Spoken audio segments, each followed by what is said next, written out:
Are you ready?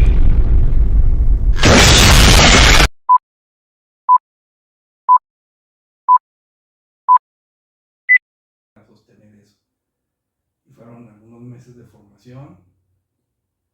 Y el primer campamento, en donde el que te conté, casi no se logra porque teníamos bien poquita gente. Ajá.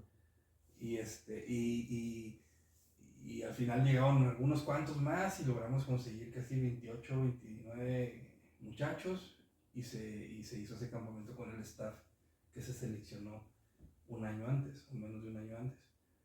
Hicimos ese campamento. Costó muchísimo hacerlo. Tuvimos que poner lana en nosotros para poder lograrlo, para comprar el mandado, para poner todo eso. Después que hicimos ese campamento, que fue en abril, cuando llegó noviembre, ya habíamos hecho otros 10 campamentos. Okay. Desde abril, de marzo a abril a noviembre. 10 campamentos, más fueron 11 campamentos en el primer año. Okay. Fue así, una explosión increíble de la necesidad que había de campamentos en la diócesis de Chihuahua. Okay. Y eso marcó mucho a los muchachos porque los hizo expertos en un año. Sí. Sí, los hizo así, a los que manejaban la cocina, expertos en cocina. Ajá. Los que manejaban la construcción, los retos y todo esto, expertos en los que tenían que agarrar liderazgo, ser líderes también. O sea, de esa manera fue como el Señor nos capacitó con trabajo. A todos, incluso a mí mismo. Porque no es lo mismo ser líder de un equipo, de una comunidad, a ser la cabeza, Ajá. a dirigir una organización, un equipo de trabajo con pura gente nueva. Totalmente nueva. Sí, sobre todo, o sea, la gente no sabe si tú tienes el compromiso, la responsabilidad de entrarle como sea, ¿no? A veces gente va a los retiros y sale y se va. Ah, sí, sí, Entonces, sí. Tengo una anécdota bien padre, porque las primeras reuniones las hacíamos los sábados a las 2 de la tarde. O a las 4. Fueron como a las 4. Entonces había un chavo, Toño, que nunca iba. sí. Y luego le digo, ¿qué pasó, Toño? Pues, ¿por qué no vienes? Y me dice, no, es que yo trabajo los sábados con mi tío. Era herrero, su tío. Okay. Es herrero, creo. Entonces, me dice, y llego a trabajar como a las 2.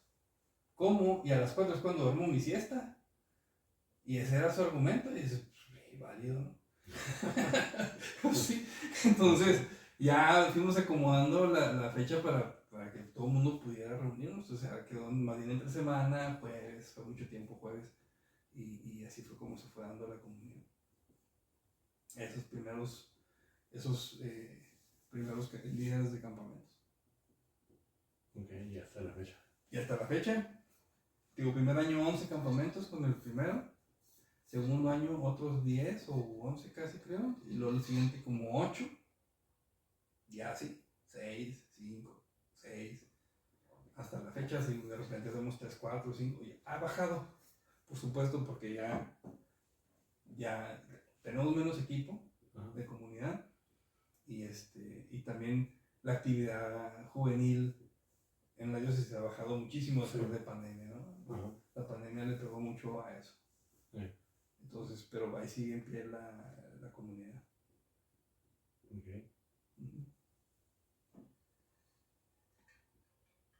¿Cómo te llevabas con... Digo, ¿fue el diferente trato con tu mamá cuando se separó de tu papá a cuando se encontró con tu... ¿qué va a decir papá? ¿O tu mamá siempre fue la misma? ¿Cómo fue la relación con tu mamá en esa parte? No, siempre fue igual. Sí. Sí, mi madre siempre ha sido, o sea, sí, mi madre siempre se encargó de mí, siempre me sacó adelante. Okay. Ella, hasta la fecha, bueno, ahora yo me encargo de ella. Nos convertimos en los papás de nuestros papás, ¿no? Sí. Ya mi madre ya va a cumplir 70 años, tampoco está tan grande, pero pues ya temas de salud y todo Sí, esto. claro. Pero no, mi mamá siempre, o sea, siempre fue, obviamente cuando estás chavito y nació mi hermano, por ejemplo, pues sí sientes los celos normales de... Ajá. Pero eso te pasa aunque sean, sean tus hermanos de papá y de mamá. Ajá. Entonces, nació mi hermano y como al año y medio nació mi hermana. Estuvieron muy seguidos uno del otro. Entonces, pues fue padre vivir esa etapa que luego después ellos se separaron también. Pero,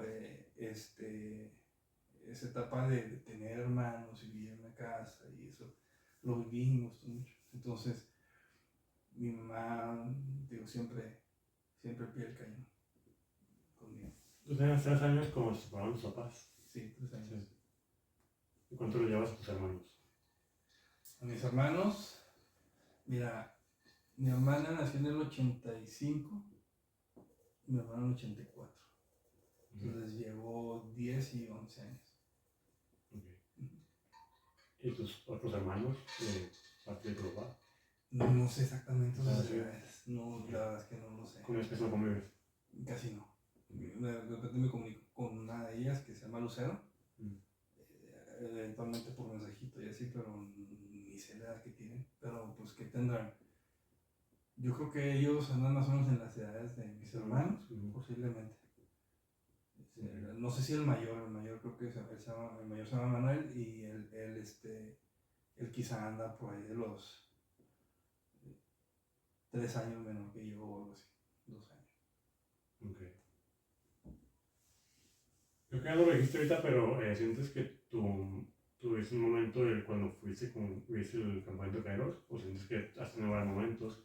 Digo, como ahorita también lo decíamos la parte de a veces vives un retiro de la organización y es como que vives momentos. Digo, ahorita ya me dijiste la parte de vivir retiro por tercera vez que me invitaron y lo viví y dijiste, wow. Sí. Pero es que no me lo atrapó. Hasta que fuiste a Kairos y dijiste, aquí soy, ¿no? ¿Sientes que el Kairos fue el Sí. punto de partida y dijiste, a partir de aquí, Martín es que Martín? ¿O Sí, sientes que hay otro momento donde te quedas aquí?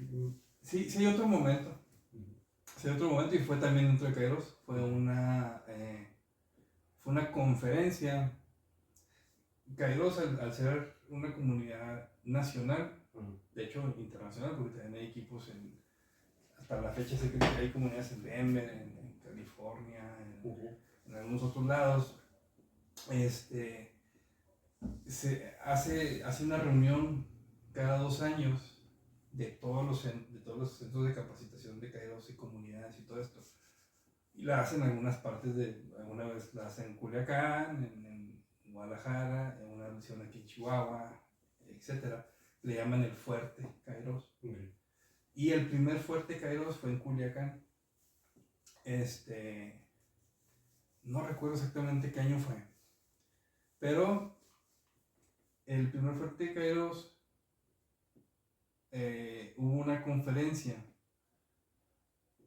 que dio un amigo que se llama Jorge Ornelas. En paz descanse, y él ya falleció también. Falleció en el 2020. Y fueron 2 conferencias.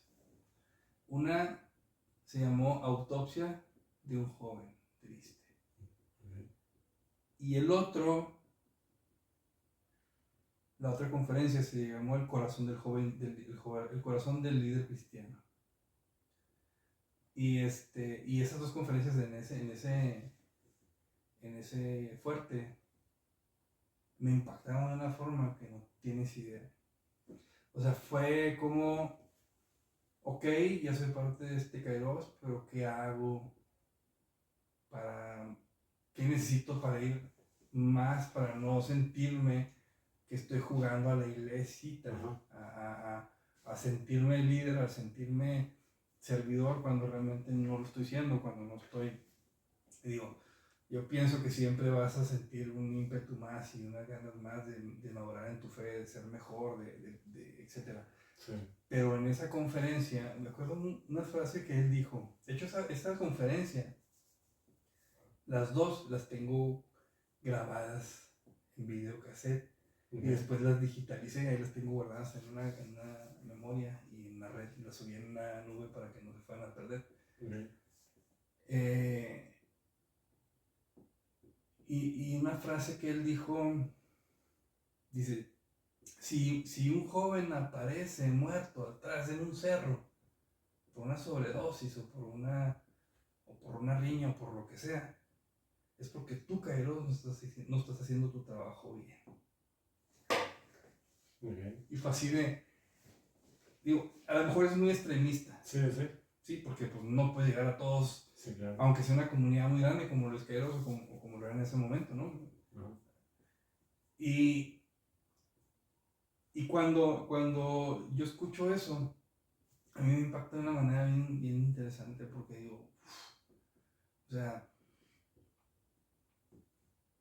a veces siento que estoy jugando, a veces siento que soy parte del club de Toby, pero no. Y entonces eso fue como un estrujón bien fuerte. Y precisamente las bases o las bases de lo que se hizo con Lolek aquí en Chihuahua iban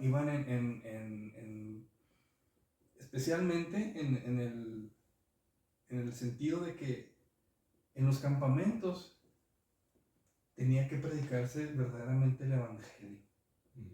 O sea, la predicación iba a ser un punto importante y una muestra característica del Lolek. Es decir, en Lolek se predica la palabra, no se dan temas, que es distinto. El tema es por qué las plantas crecen, se predica, es distinto. Cuando tú predicas tienes que, es otro tipo de discurso, es otro tipo de discurso, ¿no? Y ahí fue donde yo me di cuenta que cuando empezamos a crear Lolek, que tenía que tener más seriedad en ese sentido. Y entre otras cosas que también pues, quise mejorar, a mi parecer, lo que se hacía anteriormente donde yo estaba. Pero sí, esa conferencia fue así de locos. O sea, ahí conocí yo a Jorge y Jorge se hizo un gran amigo.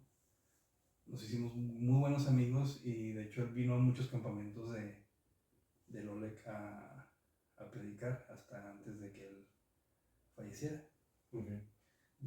Estuvo viniendo como 12 años o algo así, cada campamento. Y de repente venía cuando teníamos un campamento con un colegio o cuando teníamos un congreso, no sé si te acuerdas, unos congresos que se hicieron en Delicias, en Chihuahua, que se llamaban After. Unos que organizaba el seminario, no el seminario, no. Los organizaba una comunidad que es Tonantzin, que son los que están construyendo. Entonces ellos organizaban esos eventos y en un año en específico Jorge vino a predicar a esos dos lugares con un estilo bien interesante. Luego te paso contenido de él que te vuelve la cabeza. Muy bien.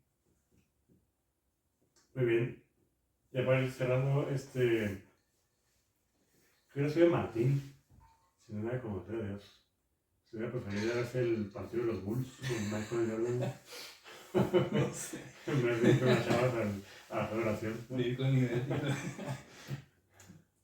No sé, yo siempre pienso que no hay nada determinista.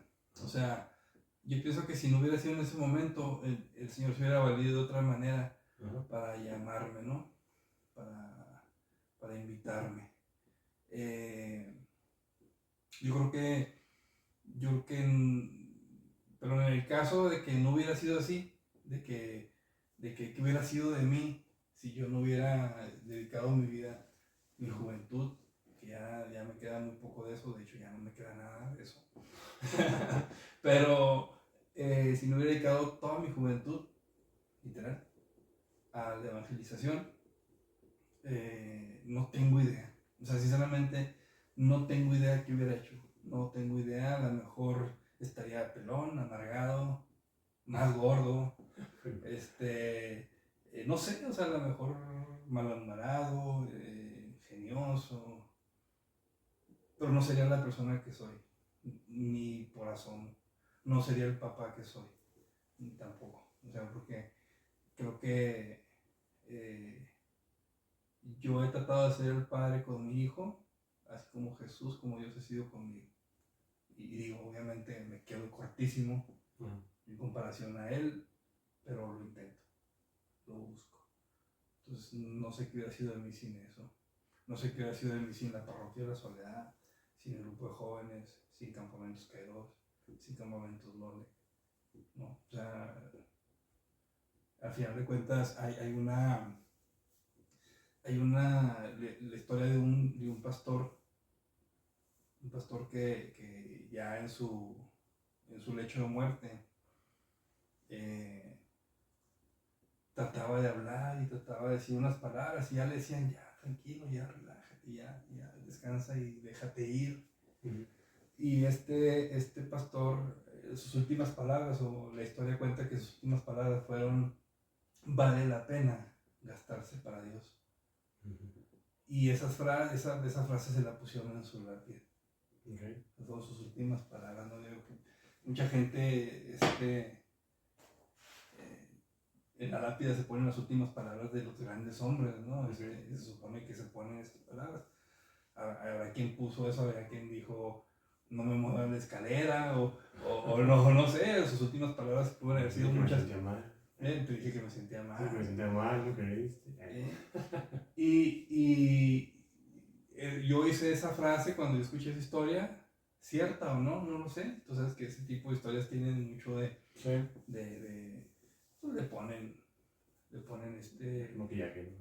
Ajá, sí, pues las mitifican un poco. Sí. Pero la hice bien, o sea, vale la pena gastarse. Ha valido la pena, valido la pena, sí. Pude haber hecho otras cosas que tampoco nada de lo que viví coartó cosas que quisiera vivir. Okay. O sea, nunca tuve la inquietud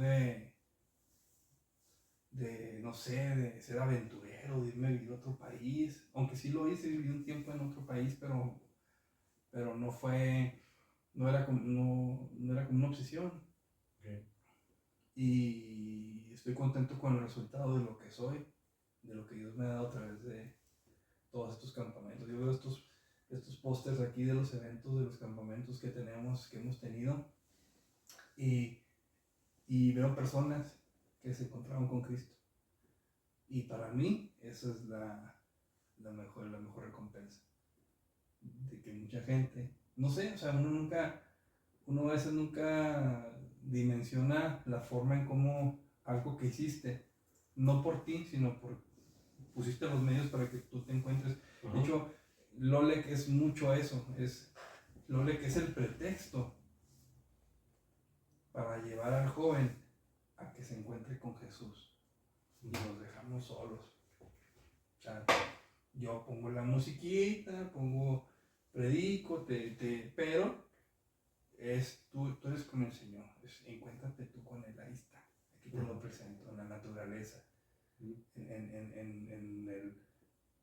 el atardecer, en un desafío, en una fogata gigante, en mil cosas. Cada quien encuentra su manera de encontrarse con Jesús. Y entonces somos los facilitadores de eso. Ya una vez que te trepaste el camión, o sea, ya va a depender de ti si te quieres encontrar o no, pero el momento se va a suscitar. El Señor no va a faltar en ninguna cita. Tú puedes a lo mejor ir a la cita y no querer hablar con Él, y es válido. Pero nuestro trabajo es hacer eso, ser mediadores para que ellos se encuentren con su Creador. Esa es la idea. Muy bien. Fíjate que te la parte de gastarme por Dios, esa parte la hace poquito la entrevisté a Riva esa, no sé si lo conozcas, el cantautor. Sí, cómo no. Y también decía algo así, o sea, servirle a Dios es gastar